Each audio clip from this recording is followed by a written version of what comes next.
Art సినిమాకి, atrocious సినిమాకి మధ్యన ఒక చిన్న లైన్ ఉంటది. ఇప్పుడే 'రావు బహదూర్' చూసొచ్చాను. అనుమానం పెనుభూతం అంటారు కదా! అలాంటి అనుమానంతో చావకుండా బతికిపోతున్న ఒక మనిషి కథే ఈ 'రావు బహదూర్'. ఈ 'రావు బహదూర్'కున్న అనుమానం ఏంటి? ఎందుకు ఆ అనుమానం అతన్ని బతికిస్తుందనేది నేను చెప్పను. మీరు సినిమా చూసి తెలుసుకోండి. సినిమాలో పాజిటివ్స్ వచ్చేసి ఫస్ట్ థింగ్ సినిమాటోగ్రఫీ చాలా కొత్తగా ఉంది. నెక్స్ట్ థింగ్ వచ్చేసి సత్యదేవ్ పర్ఫార్మెన్స్. యాజ్ యూజువల్లీ తను ఎంత బాగా చేస్తాడో అంతే బాగా చేశాడు. అండ్ ఇప్పుడు నెగెటివ్స్ గురించి మాట్లాడుకుందాం. దీన్ని మీరు ర్యాంట్ అనుకుంటారా? ఏమనైనా అనుకోండి. నాకు 'కేర్ ఆఫ్ కంచరపాలెం' అంటే చాలా ఇష్టం. అందుకని నేను ఈరోజు సినిమాకెళ్ళాను అంటే రీజన్ ఏంటి అంటే 'వెంకటేష్ మహాని'. బట్ నాకైతే ఒక పాయింట్ ఆఫ్ టైమ్‌లో ఇంకా ఏంటి సినిమాలో? ఏమొస్తుంది నెక్స్ట్? ఇంతేనా? ఇంక దీనికి మించి ఏమి ఉండదా?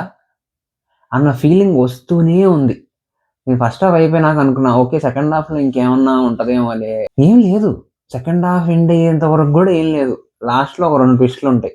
ఆల్రెడీ నేను వెంకటేష్ మా ఇంటర్‌వ్యూస్ గాని, ఆయన సినిమా తీసే థాట్ ప్రాసెస్ గాని, ఇయన్నీ వినున్నా గాబట్టి, ఆ 2 ట్విస్ట్‌లో ఒక ట్విస్ట్ నేను ఆల్రెడీ గెస్ చేసేయగలిగా గూడా.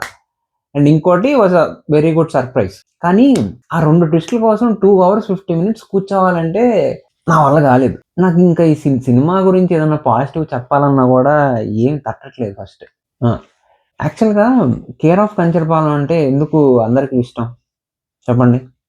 చాలామంది ఏమనుకుంటారంటే, ఆ క్లైమాక్స్‌లో వచ్చే ట్విస్ట్ ఉంటది గదా!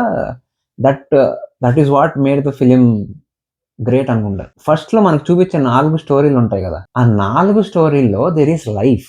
అంత లైఫ్ ఉన్న స్టోరీస్‌ని లాస్ట్‌లో వచ్చే ఆ క్లైమాక్స్ పంచ్ ఏదైతే ఉంటదో అది ఎలివేట్ చేసింది. రైట్? కానీ 'రాహు బహదూర్‌లో' ప్రాబ్లమ్ ఏంటి అంటే క్లైమాక్స్ ట్విస్ట్స్ బావున్నాయి. బట్ ఏదైతే సినిమా 2 అవర్స్ 45 మినిట్స్ ఉందో ఆ 5 మినిట్స్ క్లైమాక్స్ ట్విస్ట్ ముందు అది బాలేదు. 'కేర్ ఆఫ్ కంచరపాలెం'కి దీనికి అదే మేజర్ డిఫరెన్స్. సో, ఓవరాల్‌గా నాకేమనిపించింది అంటే, ఒక పాయింట్ ఆఫ్ టైమ్‌లో ఇంక సినిమా ఎప్పుడైపోద్ది అనిపించింది. నా రేటింగ్ వచ్చి 1.5 ఔట్ ఆఫ్ 5.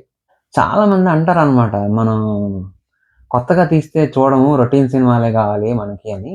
ఇక్కడ పాయింట్ ఏంటంటే, నువ్వు కొత్తగా తీయడం గురించి కాదు. ఇప్పుడు నీకు చూడడానికి అందంగా ఉన్న ఒక డిష్ పెట్టారు. అది తినడానికి బాలేదు. అయినా లోపల కుక్కితే ఎళ్తదా? ఇది అంతే. జస్ట్ బికాజ్ అది కొత్త సినిమా అయినంత మాత్రాన అది మంచి సినిమా అవ్వాల్సిన అవసరం లేదు. ఇలాంటి మరిన్ని రివ్యూస్ కోసం ప్లీజ్ సబ్స్క్రైబ్.